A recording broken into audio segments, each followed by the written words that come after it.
I'm at a local wildlife refuge and it's another beautiful morning. I'm grateful to live in a state that has so much to see and do outdoors.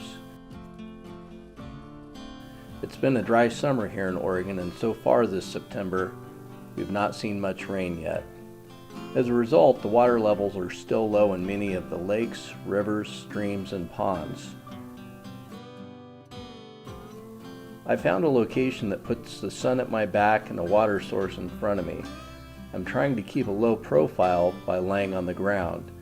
I also decided to wear camouflage today to further disguise myself. Here at the refuge, there are many invasive American bullfrogs that have become part of the current habitat. Right now, the birds and animals seem thankful for the food source.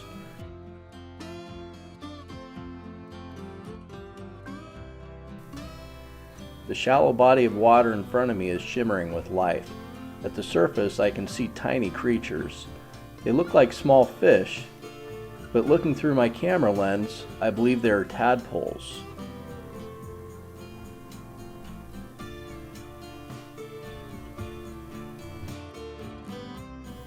I know it won't be long before a hungry bird stops by for breakfast. I patiently wait motionless, looking through my viewfinder, scouting the area. A green heron gracefully lands at the water's edge. It's obvious that this green heron only has one thing on his mind. He paces back and forth on the bank several times. His eyes never leave the water. Spotting a frog, he locks eyes, but it's too far away for a strike. He reluctantly moves on and looks for another target. Spotting something else, he moves in and strikes.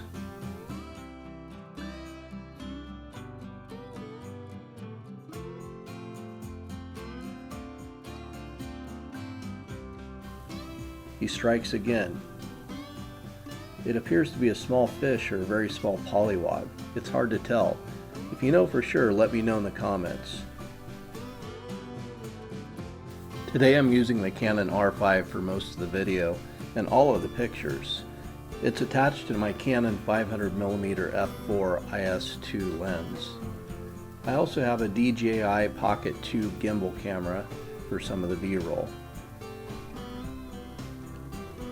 The green heron catches a few more small fish. With the 500mm lens and the 1.4 times teleconverter, I'm shooting at 700mm.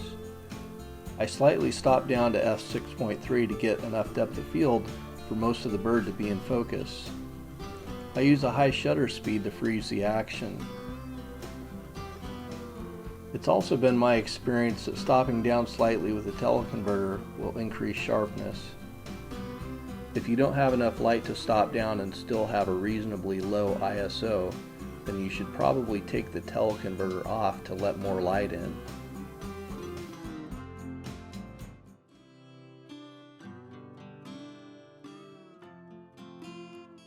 I capture a couple more images of the green heron as he flies off with a full belly.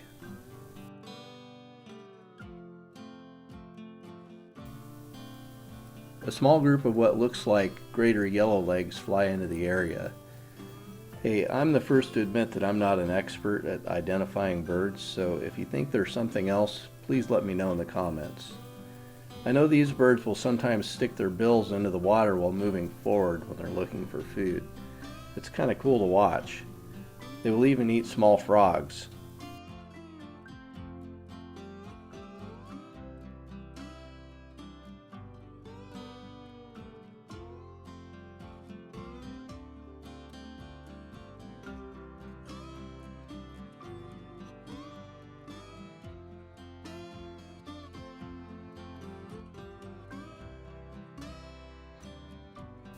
Nutria live in most of Oregon's wetlands. They are invasive and probably here to stay based on their numbers. Nutria were originally brought to the States in the early 1900s for their fur. Long story short, some of the nutria escaped from the fur farms. Turns out they're good at breeding. Some people are quick to point out that there are cookbooks for nutria.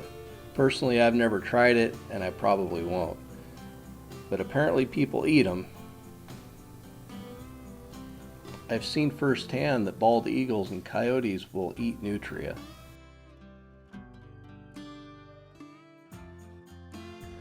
As the greater yellowlegs looks for food near the water's edge, danger lurks nearby.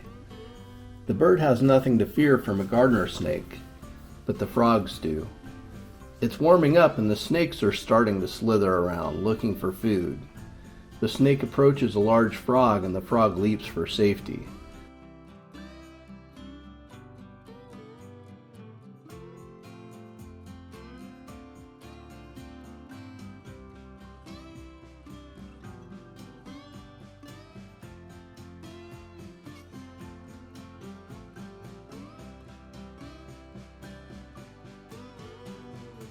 Still on the move, the snake makes its way towards me.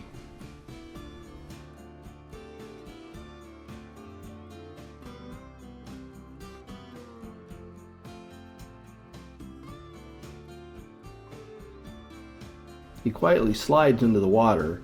Minutes later, he emerges carrying a frog. Several snakes came into the area over the next couple hours, but none of them left hungry.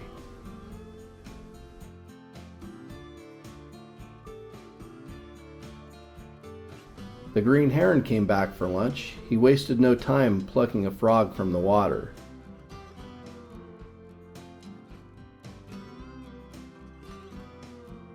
He gave it a quick rinse, tossed it up in the air, grabbed it mid-air, and down the hatch it went.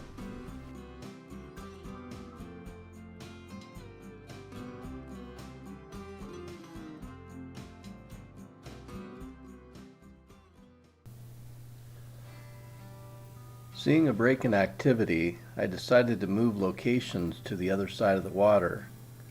For lighting purposes, I wanted to keep the sun at my back as much as possible.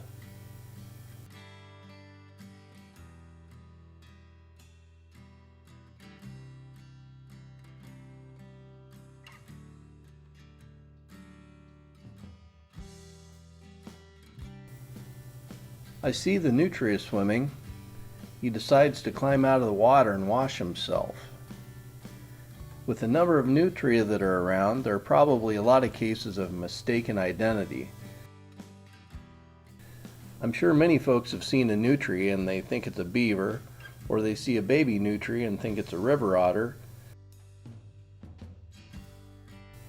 In this case, I almost ignored a mink that came out for a short visit along the water's edge. He didn't stay for very long, but I did manage to capture a couple photos.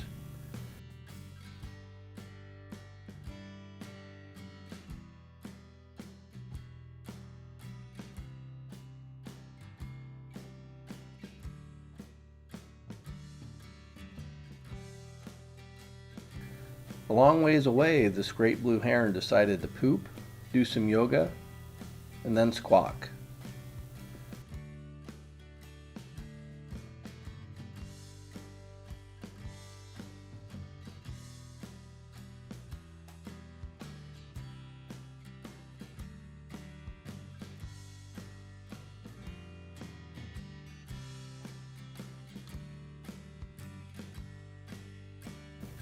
I saw a few pelicans earlier in the day, but they were too far for photos.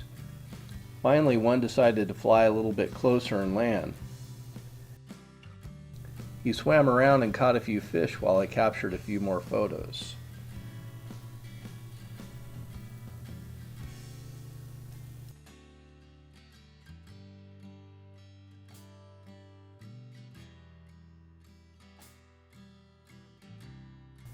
I hope you enjoyed watching another one of my videos. If you have any questions about the images I captured today, please feel free to ask in the comments below. Also, feel free to subscribe, and you can also follow me on Instagram at Del Loose Photography. Thanks again.